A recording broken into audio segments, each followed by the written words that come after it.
नमस्ते स्टूडेंट्स, आइए आज हम फिर चर्चा करते हैं। हमारा चैप्टर नंबर वही 13 वेक्टर सदिश की बात कर रहे थे। हमने 11.1 स्टूडेंट्स से कंप्लीट कर लिया, सॉरी 13.1 हमने कंप्लीट कर लिया था। आज 13.2 से पहले की थीम मैं आपको एक्सप्लेन करता हूँ, प्लस इसकी प्रॉपर्टी जो आपको एक्सप्लेन करता हूँ। बहुत ही शानदार टॉपिक है, बहुत ही अच्छा और इंटरेस्टिंग टॉपिक है। आज का सब टॉपिक जो मैं स्टार्ट करना चाह रहा हूँ वो है स्टूडेंट्स दो सदिशों का अदिश गुणनफल।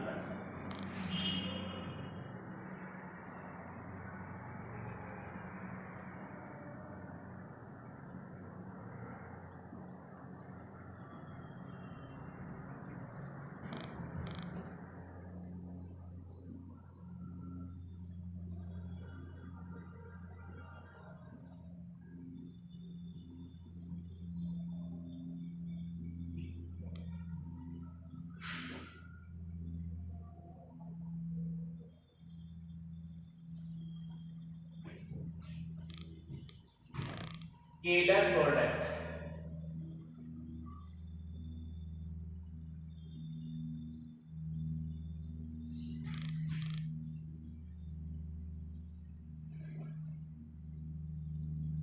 of two vectors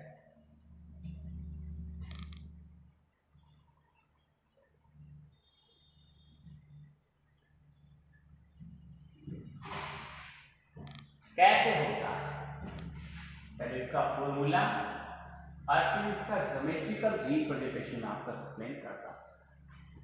देखिए, सपोज दो हमारे पास वेक्टर है, vector A and vector B.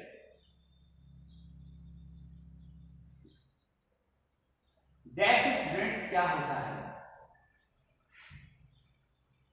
कि दो संख्याओं का गुणनफल एक संख्या ही प्राप्त होती है, दो आव्यूहों का गुणनफल एक आव्यूह ही प्राप्त होता है,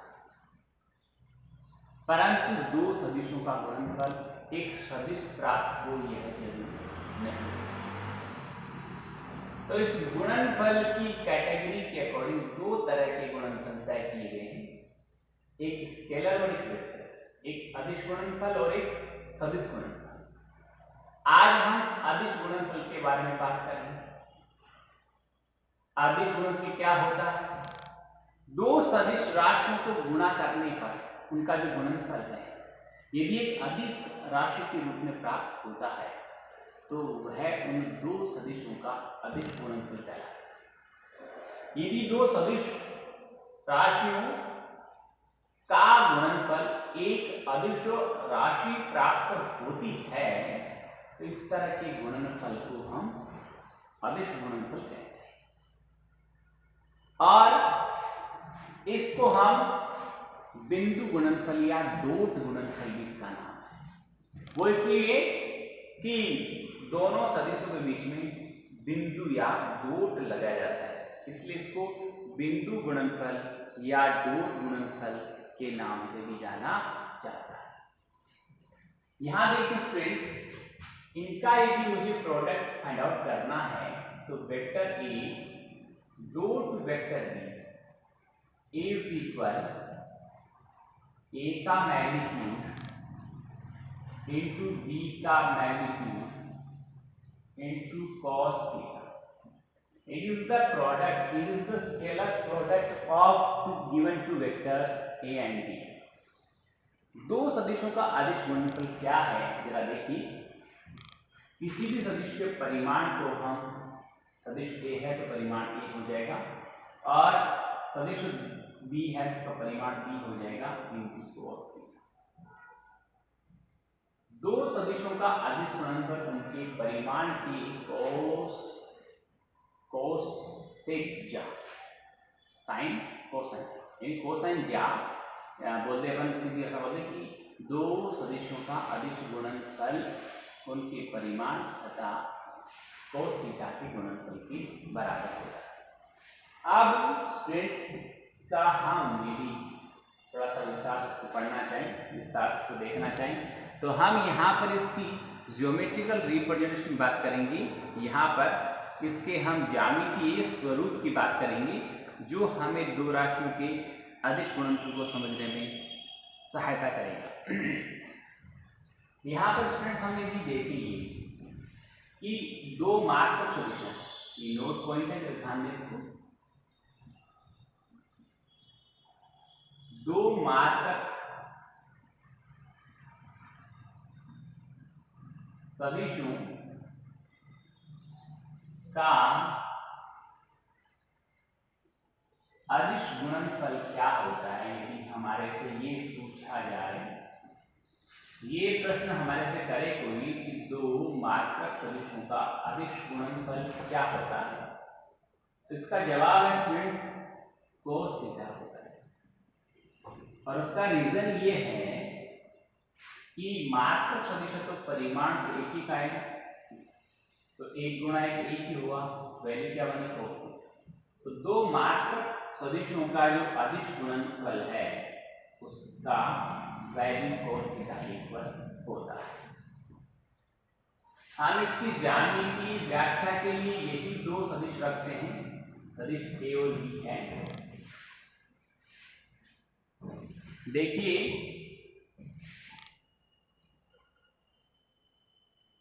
OA and OB denote any two vector, vector A and vector B। मैंने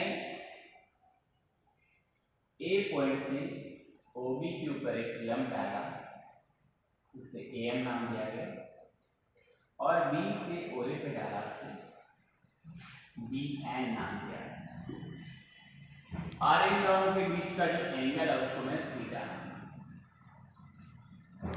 समझ में आई इतनी बात? अब हमें दो सदिशों के गुणनफल के बारे में देखना है। क्या है?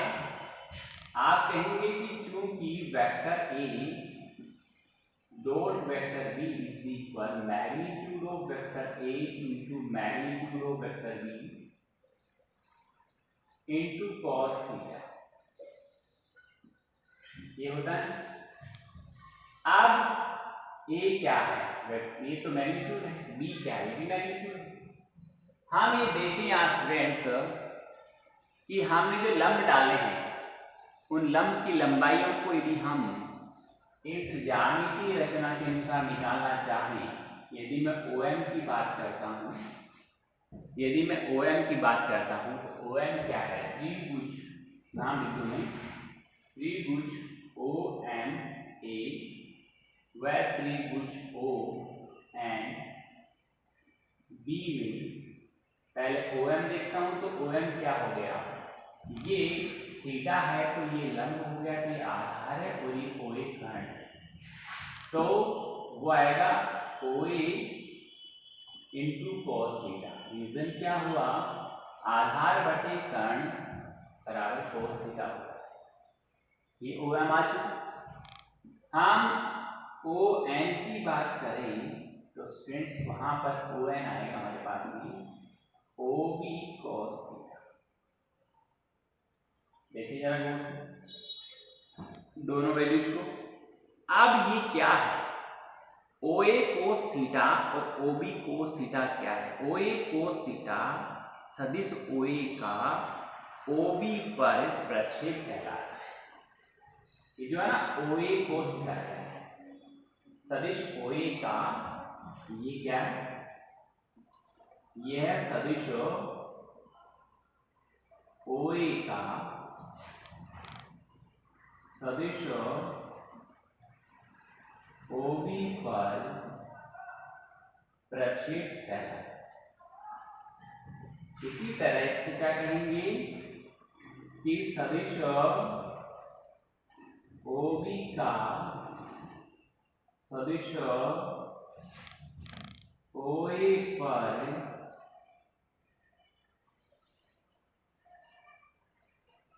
प्रक्षेप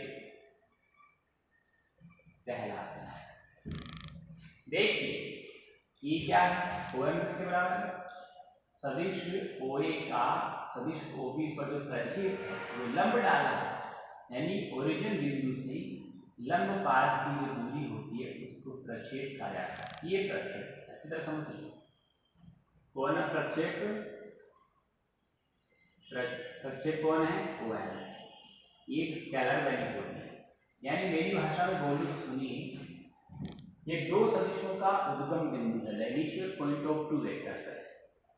तो किसी एक सदिश के शीर्ष से दूसरी सदिश पर डाले गए लंब पाद की ओरिजिन या इनिशियल बिंदु या प्रारंभिक बिंदु से जो दूरी होती है उसको प्रक्षेप कहते हैं। यहाँ पर ये सदिश OA का OP पर प्रक्षेप है, और ये वाला O से N तक की दूरी, distance from O to N is called the projection from vector OB to vector OA।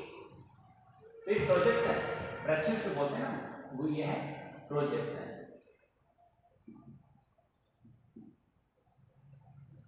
तो प्रोजेक्शन कौन है, OM एंड ON। आगे देखिए स्टूडेंट्स, इसको मैं आगे बढ़ाता हूँ। तो हमने जो यहाँ पर पढ़ा है इसको थोड़ा सा ऑब्जर्व कीजिए। ये क्या है, हमने लिखा है कि vector A dot vector B into vector A, sorry magnitude of vector A into magnitude vector B cos theta है। तो यहाँ पर magnitude of vector B into cos theta किसके इक्वल है, magnitude of B into cos theta का meaning क्या हुआ, B का A पर प्रक्षेप हो गया। यानी मैग्नीट्यूड ऑफ B, OB क्या है, मैग्नीट्यूड ऑफ B1, OB तो सदिश है। अब OB सदिश के ऊपर, यानी मैंने ऐसा लिखा कि सदिश B को हमने OB से डिनोट किया, इधर देखना। तो OB क्या होगा, इस सदिश B का मैग्नीट्यूड की बराबर, ठीक है। तो यहाँ पर जो दूसरा पार्ट है, इसको हमने यहाँ पर magnitude of B into cos theta कहा, इसको मैं एक बार आप जो अलग से लिखता हूँ, इसकी बात कर रहा हूँ। ये इक्वल है स्टूडेंट्स,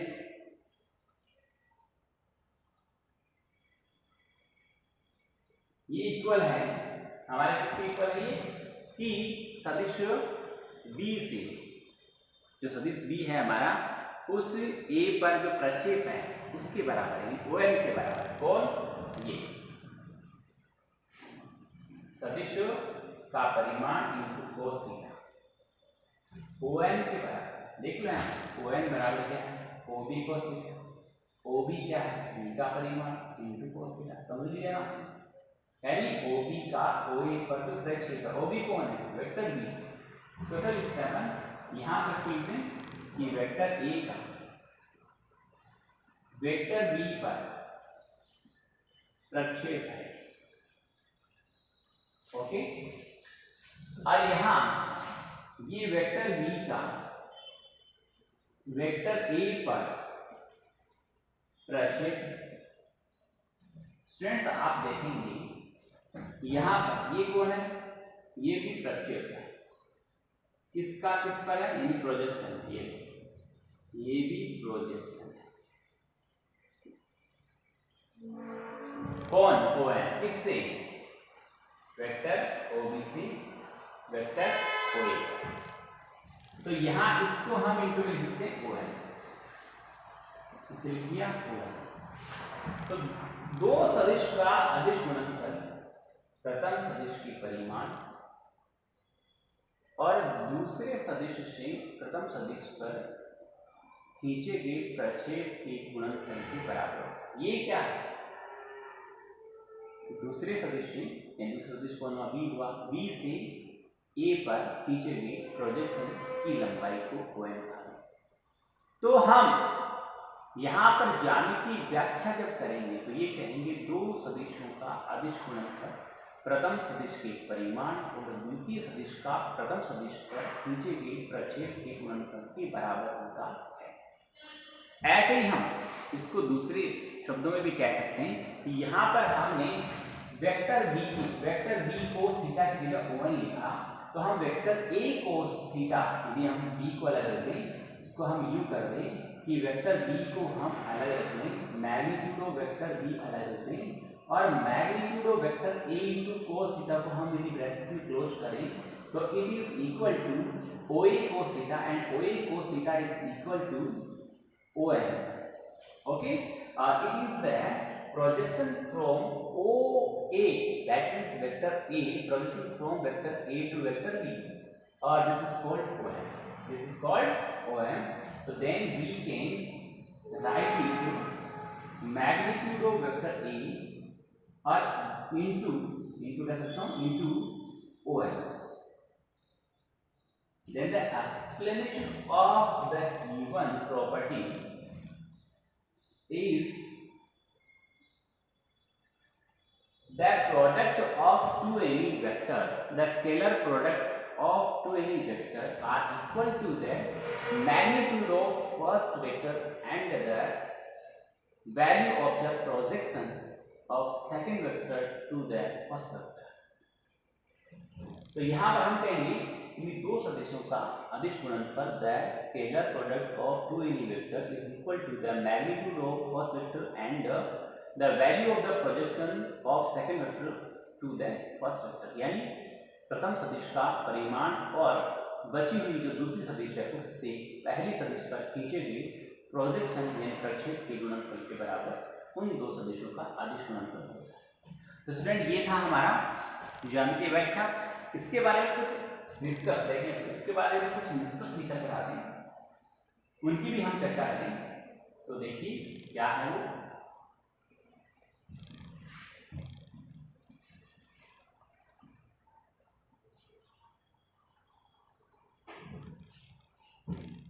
फर्स्ट ये है कि कुछ पॉइंट्स हैं,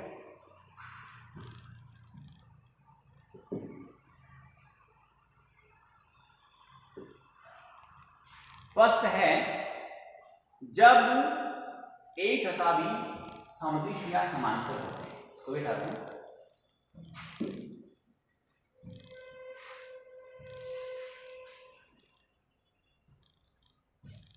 हमारा पॉइंट है सम इंपोर्टेंट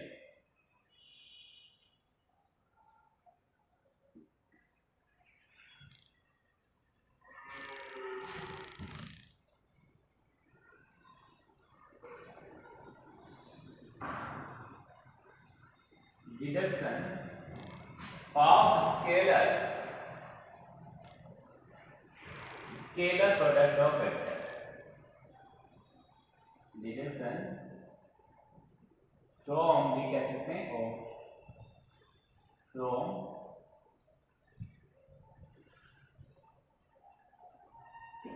scalar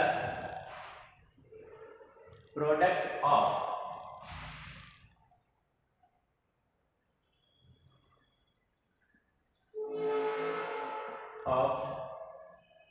two vectors.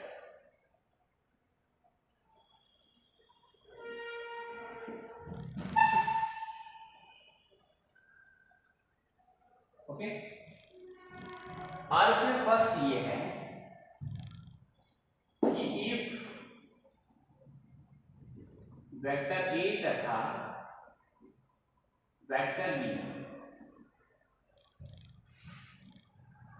समदिश होते हैं, एक ही दिशा होती है और समांतर, समदिश समांतर दोनों विशेषण ध्यान रखिए। जब समांतर है तो थीटा बिकम जीरो। समदिश समांतर, समदिश समांतर सदिशों के बीच का कोण 0 होता है और विपरीत समांतर सदिशों के बीच का कोण 180 डिग्री होता है। तो 0 डिग्री अगर थीटा का हो तब आगे लिखे हैं तब vector A dot vector B क्या होगा, दोनों के परिमाण के बराबर होगा, AB के बराबर। रीजन क्या है कि हमारा जो स्केलर प्रोडक्ट जो है, स्केलर प्रोडक्ट वो vector A dot vector B is equal A into B cos theta के इक्वल होता है। थीटा का वैल्यू 0 है तो cos 0 का वैल्यू 1 हो जाएगा, यानी cos 0 का वैल्यू 1 हो जाएगा। तो vector A dot B equal A B हो जाएगा। तब जब दोनों सदिश समांतर है, केवल समांतर की बात करते हैं। दूसरी बात करें, यदि दोनों सदिश, यदि वेक्टर ए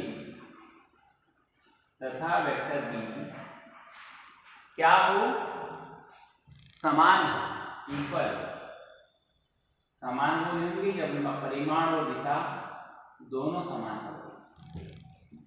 समान होते हैं तब भी थीटा का वैल्यू 0 ही होता है। और दूसरी क्या होती है कि ए का magnitude equal to magnitude of B. तो तब हमारे पास क्या आएगा कि vector A dot vector B is equal, क्या कह दो, चाहे ए स्क्वायर कह दो चाहे बी स्क्वायर कह दो, क्योंकि यहाँ पर ए भी ए है और बी भी ए स्क्वायर हो सकता है, बी भी बी है और ए भी बी है तो बी स्क्वायर भी हो सकता है। थर्ड इसका कंक्लूजन है कि इफ, यदि वेक्टर ए तथा वेक्टर बी दोनों क्या हो, विपरीत समांतर हो, विपरीत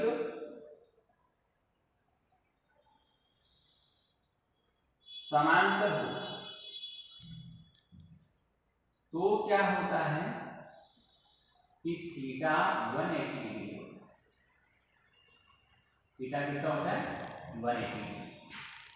तब जो वेक्टर ए डॉट बी का रिजल्ट आएगा वो आएगा हमारे पास में ए इंटू बी और -1 होगा, क्योंकि cos 180 का वैल्यू -1 होता है और cos 0 का वैल्यू +1 होता है। आगे देखिए, इसका रिजल्ट आप फाइनली लिख देंगे -1। ओके, आगे देखिए स्टूडेंट्स, हम बात करें फोर्थ की, यदि ए और B, vector A and vector B are perpendicular to each other, जब लंबवत है, परपेंडिकुलर टू ईच अदर हैं, तो थीटा इज इक्वल π/2 कह दूं या 90 डिग्री होगा और cos 90 का वैल्यू 0 होता है। Vector A into vector B is equal A B और इंटू में क्या आ जाएगा, 0 आ जाएगा, क्योंकि cos 90 का वैल्यू 0 होता है।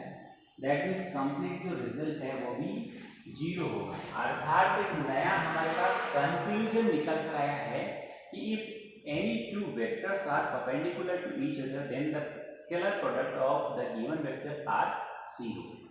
तो हम ये कहेंगे कि दो परपेंडिकुलर वेक्टर का प्रोडक्ट 0 होता है और दो पैरेलल, या हम ये कहें कि दोनों एक दूसरे के एक दिशा में है, समदिश समांतर है, सेम डायरेक्शन है और वो पैरेलल भी है, तब उनका प्रोडक्ट है वो ए बी के इक्वल होता है।